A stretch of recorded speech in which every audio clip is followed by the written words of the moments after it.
Hello and welcome to this LinkedIn live session. Good morning, good afternoon, good evening to all of you from wherever you're joining today for the session. My name is Harsh. I'm a ship's captain turned investment banker turned leadership coach. And I today coach leaders to help them manage change, help them manage uncertainty, and to help them become future ready. In today's session, I'm going to talk about certain misconceptions and myths which exist about coaching as a service. And the reason why I picked this topic is twofold. One, in the last 12 to 18 months, coaching as an industry, as a service, has grown multiple folds. There's a lot more people who are coming forward to avail coaching services. A lot of people are struggling or facing challenges in their lives, and they are coming forward to raise their hands to seek help and support. But there is still some hesitancy, still some doubts in their minds that whether they should work with a coach or not and how coaching can help them. And some of these myths and misconceptions about the coaching industry actually play in their mind. So I thought maybe it's good to address those doubts and misconceptions. So there are about 7 points. I made some notes and I'm going to refer to those notes so that I can cover all the points. And then towards the end, we'll take up some Q&A from the audience. So the first misconception about coaching is the confusion between coaching and mentoring. A lot of people feel that they are the same. A lot of people use these two terms interchangeably, but coaching and mentoring are not the same. Mentoring is usually an experiential engagement with a mentor. A mentor could be somebody who's senior to you from your industry or different industry, or nowadays you could have somebody as a mentor who's more junior to you in terms of reverse mentoring. Either ways, it's more about experiential learning where you learn from the experiences of your mentor. You use the mentor as a sounding board. You go to them when you have some doubts, some confusion, when you have some ideas you want to bounce off. That's generally what mentoring is all about. And now, two things to note about mentoring. One, mentoring usually is very open-ended. There is no timeline attached to it. I know a lot of people who have had mentors throughout their lives. And two, mentoring usually does not have any specific goal or agenda. It's a very open-ended engagement.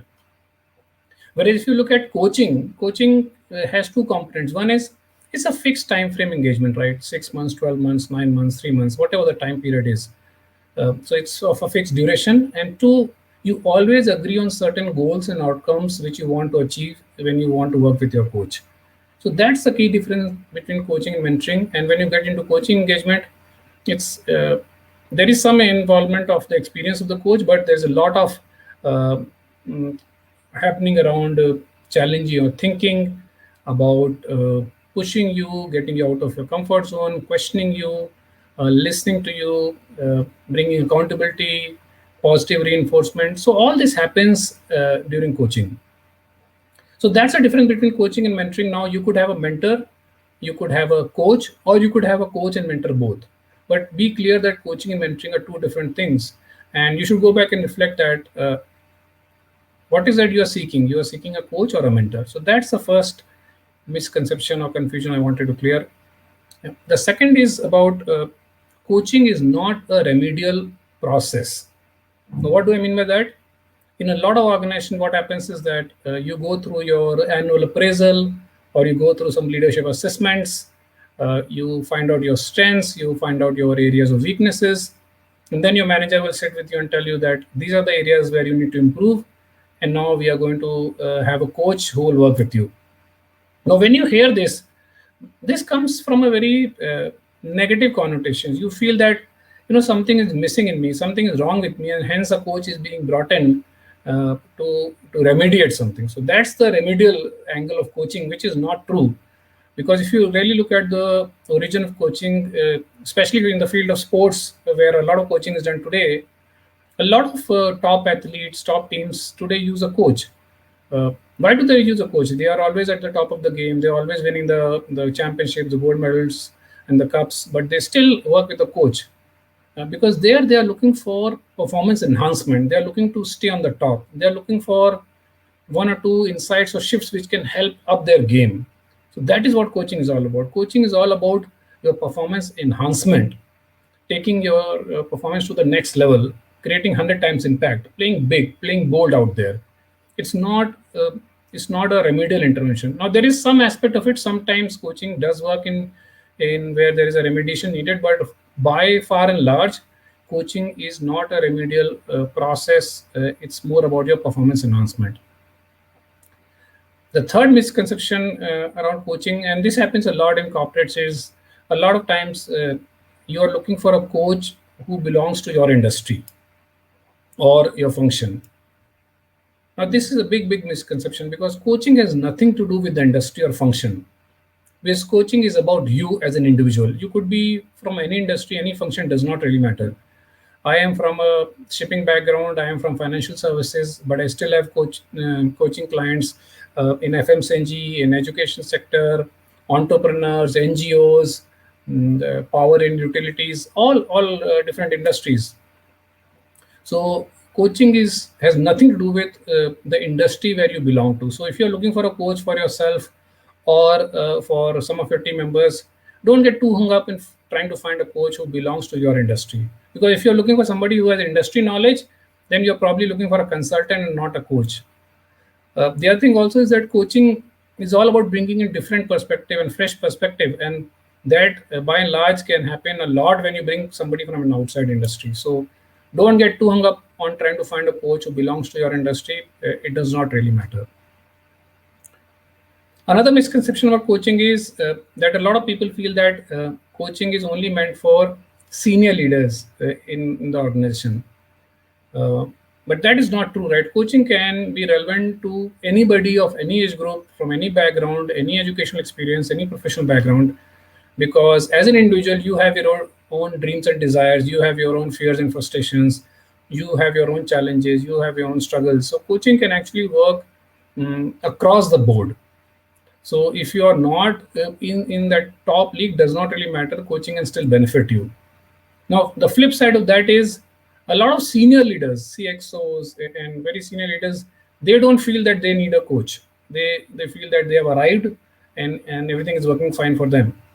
Now, what they don't realize is that over a period of time, the more senior you grow into the organization, you start developing a fixed pattern of thinking unconsciously. You assume that whatever has worked for you in the past, whatever has made you successful, will also continue to work in the future. So while you want everybody around you to have a growth mindset, unconsciously you start developing a fixed set of beliefs and a fixed mindset. So that's one thing. That's where coaching can help, especially when you are at the top. The second is that the more senior you go, there are less and less people who are challenging your thoughts and ideas. A lot more people around you are actually saying yes to you rather than saying, no, this is not right, or I feel differently. So you feel unchallenged, which means that, again, you start believing that whatever you're saying or thinking is the right thing. And the third thing is that the more senior you go in the organization, there are less and less people to whom you can open up with, right? If you are facing any struggle, if you are facing any challenge, if you have some worry, some stress, some anxiety, where do you go and talk? You normally don't have enough people to open up to, and that's where coaching can help, especially if you're at the top. So both sides of the coin. One is coaching could be relevant to anybody at any age bracket, any professional background, and especially if you're at senior level, coaching can help you a lot to shift your game, up your game. So that's the fourth misconception. The fifth area where a lot of people get stuck, especially in corporate world, is justifying the ROI. A lot of people want guarantees from coaching.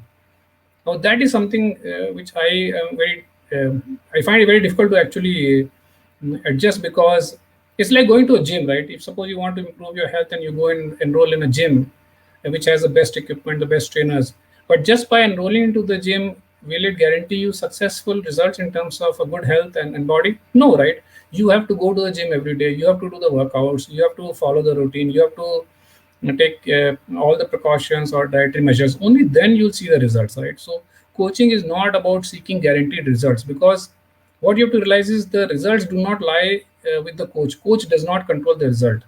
The results are controlled by you. If you put in the effort, you will get the results. If you don't put in the effort, you will not get the results.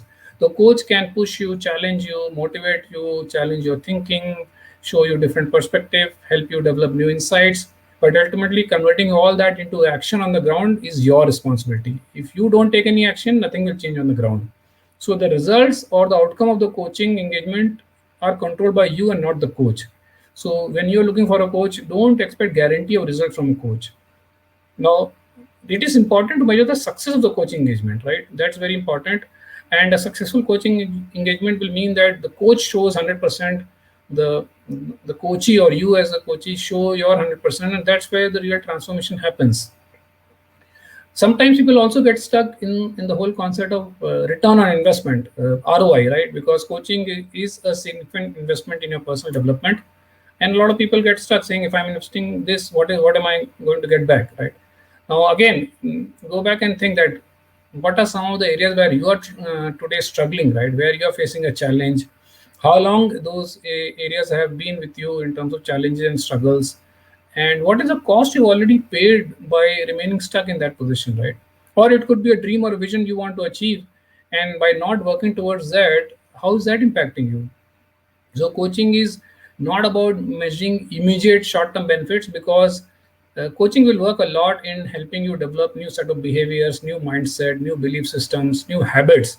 And some of these, one, will take some time to develop, and two, some of these will show long-term results, right? For example, if you develop a positive habit, if you are able to, let's say, manage your time better through coaching, that will have a long-lasting impact on your life and not just immediate benefit, right? And not just on you, but people around you, right? So sometimes when you go through a powerful coaching engagement, it can have long-term multiple benefits, or which you cannot immediately sort of justify or calculate. So don't get too hung up about guaranteed result from coaching or justifying the ROI. What you need to do is really go back and think, am I ready for being coached? That's one thing. Finding out the right coach for you, and then giving your 100%, showing up powerfully in every conversation, and that's where you'll find results. And the last misconception about coaching is, and this again happens a lot in the corporate world, is a lot of time when you are finding a coach for yourself, or you're trying to find a coach for a team, so you get into these chemistry calls, initial. And these chemistry calls were originally designed for some purpose, right? These were designed to set up goals, clarify goals, establish rapport, establish trust, comfort level between coach and coachee, which is all great. But over a period of time, a lot of clients actually use these calls to validate or judge a coach. It's like going to a doctor and saying, I will go to a doctor whom I like. And that does not happen, right? You go to a doctor who's a specialist, who can help you in whatever area you need help, right? So coaching or chemistry calls is not about finding a coach whom you like or coach liking you, right? So if I'm working with you, it does not matter whether you like me or not, because I'm going to challenge your thinking. I'm going to push you out of a comfort zone, and sometimes you may not like it. Sometimes you might get uncomfortable. So coaching is not about trying to find out whether I like the coach or not, or whether the coach likes me or not. Coaching is about, do I believe in my coach, and does the coach believe in me, right? That's the type of relationship we have to establish. Of course, there is some level of vibration frequency which has to match. Trust has to be established. Some level of comfort so that you start opening up has to be established. But these calls should not be used to judge or validate a coach. In fact, if you have a very high energy level and coach energy level is actually low, sometimes it helps you balance it out, right? So don't worry about whether you're liking a coach or not, or the coach likes you or not. It's more about creating that trust and believing in each other, and in the process of coaching to create magic. And the final thing about coaching, especially for misconception, is about how long a coaching conversation should be, right? A lot of people say, is it going to be 1 hour, 2 hours? Coaching conversation is not about duration of time. It's about what is that problem or a challenge you're going to bring into that coaching conversation. And sometimes you may get an insight or perspective in 15, 20 minutes, and sometimes you could be there for a 1 hour, right? Like the other day I was coaching a client and we were done in 20 minutes. And that's okay, because she was done, she was complete.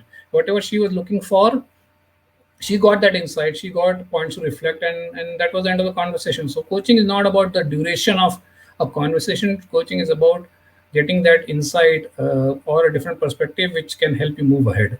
Of course, the overall coaching engagement has to be dated engagement about for a certain duration, but every coaching conversation, the duration is not relevant. So these are some of the misconceptions or doubts which people might have in their mind. I'm going to repeat that. First is, coaching and mentoring are not the same. You could have a coach, you could have a mentor, or you could have both.